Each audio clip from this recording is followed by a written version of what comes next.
moving into or continuing with Augie's perspective on the 5th grade nature retreat is what we're headed into.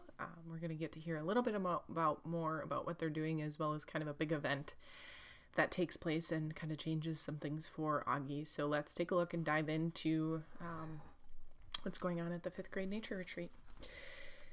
Be kind to nature. An announcement came over the huge speakers next to the stadium lights. Welcome, everyone. Welcome to the 23rd annual Big Movie Night at Burrowwood Natural Reserve. Welcome teachers and students from MS 342, the William Heath School. A big cheer went up on the left side of the field. Welcome teachers and students from Glover Academy. Another cheer went up, this time from the right side of the field. And welcome teachers and students from the Beecher Prep School. Our whole group cheered as loudly as we could. We are thrilled to have you as our guests here tonight and thrilled that the weather is cooperating. In fact, can you believe what a beautiful night this is? Again, everyone whooped and hollered. So as we prepare the movie, we do ask that you take a few moments to listen to this important announcement. The Burrowwood Nature Reserve, as you know, is dedicated to preserving our natural resources and the environment. We ask that you leave no litter behind, clean up after yourselves, be kind to nature, and it will be kind to you. We ask that you keep that in mind as you walk around the grounds. Do not venture beyond the orange cones at the edge of the fairgrounds. Do not go into the cornfields or the woods. Please keep free from roaming to a minimum. Even if you don't feel like watching the movie, your fellow students may feel otherwise. So please, be courteous, no talking, no playing music, no running around. The restrooms are located on the other side of the concession stand. After the movie is over, it'll be quite dark. So we ask that all of you stay with your school as you make your way back to your buses. Teachers, there's usually at least one lost party on the big movie night at Burrowwood. Don't let it happen to you. Tonight's movie's presentation will be The Sound of Music. I immediately started clapping, even though I had seen it a few times before, because it's Via's favorite movie of all time.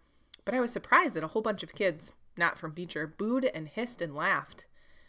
Someone from the right side of the field even threw a soda can at the screen, which seemed to surprise Mr. Tushman. I saw him stand up and look in the direction of the can thrower, though I knew he couldn't see anything in the dark. The movie started playing right away. The stadium lights dimmed. Maria the nun was standing at the top of the mountain, twirling around and around. It had gotten chilly all of a sudden, so I put on my yellow Montauk hoodie and adjusted the volume on my hearing aids and leaned against my backpack and started watching. The hills are alive. Next chapter, the woods are alive. Somewhere around the boring part, where a guy named Rolf and the oldest daughter are singing You Are 16 going on 17, Jack nudged me. Dude, I've got to pee, he said. We both got up and kind of hopscotched over to the kids who were sitting and lying down on the sleeping bags. Summer waved as we had passed, and I waved back. There were lots of kids from other schools walking around by the food trucks, playing the carnival games, or just hanging out.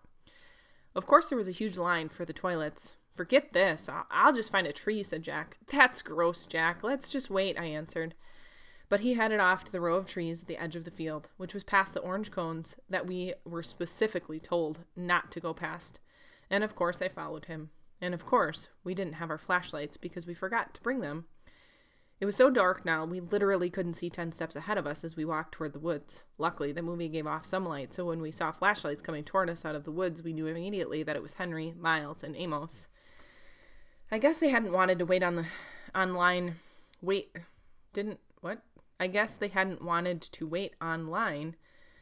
to use the toilets either. Miles and Henry were still not talking to Jack, but Amos had let go of the war a while ago, and he nodded hello to us as they passed by. Be careful of the bears, shouted Henry, and he and Miles laughed as they walked. Amos shook his head at us like, don't pay attention to them. Jack and I walked a little farther until we were just inside the woods. Then Jack hunted around for the perfect tree and finally did his business, though I felt he was taking forever. The woods were loud with strange sounds and chirps and croaks, like a wall of noise coming out of the trees. Then we started hearing loud snaps not far from us, almost like cap gun pops that definitely weren't insect noises. And far away, like another world, we could hear raindrops on roses and whiskers on kittens. Ah, that's much better, Jack said, zipping up. Now I have to pee, I said, which I did on the nearest tree. No way I was going further in like Jack did. Did you smell that? Like firecrackers, he said, coming over to me. Oh yeah, that's what it is, I answered, zipping up. Weird. Let's go. Alien. We headed back the way we came in the direction of the giant screen. That's when we walked straight into a group of kids we didn't know. They had just come out of the woods doing stuff I'm sure they didn't want their teachers to know about. I could smell the smoke now, the smell of firecrackers. They pointed a flashlight at us. There were 6 of them, 4 boys and 2 girls. They looked like they were in 7th grade. "What school are you from?" one of the boys called out. "Beecher Prep," Jack started to answer, when all of a sudden one of the girls started screaming. "Oh my gosh," she shrieked, holding her hand over her eyes like she was crying. I figured maybe a huge bug had just flown into her face or something. "No way," one of the boys cried out. He started flicking his hand in the air like he had just touched something hot. And then he covered his mouth. "No way, man. No way." All of them started laughing and half covering their eyes, now pushing each other and cursing loudly. "What is that?" said the kid who was pointing the flashlight at us. And it was only then that I realized that the flashlight was pointed right at my face. And what they were talking about and screaming about was me. "Let's get out of here," Jack said to me quietly. He pulled me by my sweatshirt sleeve and started walking away from them. Wait, yelled the guy with the flashlight, cutting us off. He pointed the flashlight right in my face again, and now he was only about 5 feet away. Oh man, he said, his head shaking his head and his mouth wide open. "What happened to your face?" "Stop it, Eddie," said one of the girls. "I didn't know we were watching Lord of the Rings tonight," he said. "Look, guys, it's Gollum." This made his friends hysterical. Again, we tried to walk away from them, and again, the kid named Eddie cut us off. He was at least a head taller than Jack, who was about a head taller than me, so the guy looked huge to me. "No, man, it's alien," said one of the other kids. No, man, it's an orc," laughed Eddie, pointing his flashlight in my face. This time, he was right in front of us. "Leave him alone, okay?" said Jack, pushing the hand holding and the flashlight away. "Make me," answered Eddie, pointing the flashlight in Jack's face now.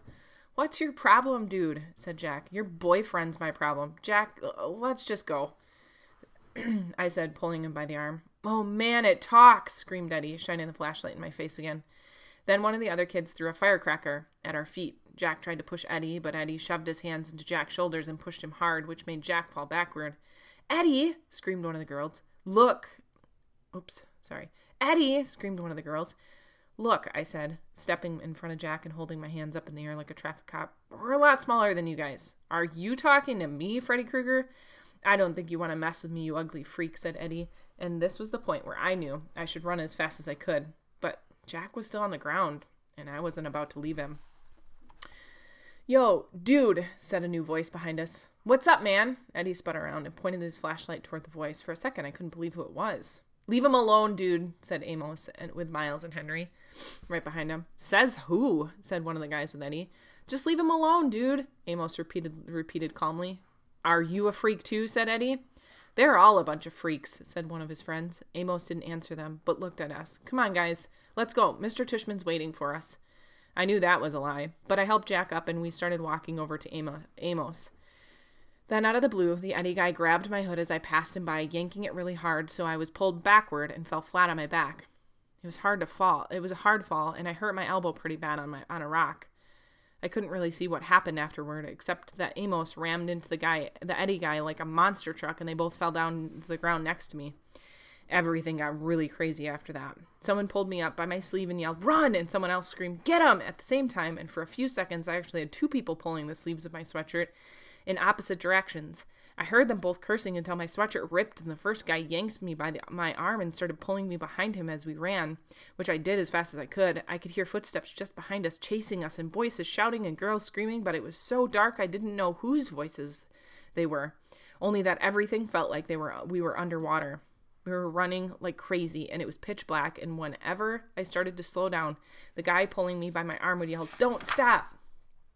And I'm going to stop there.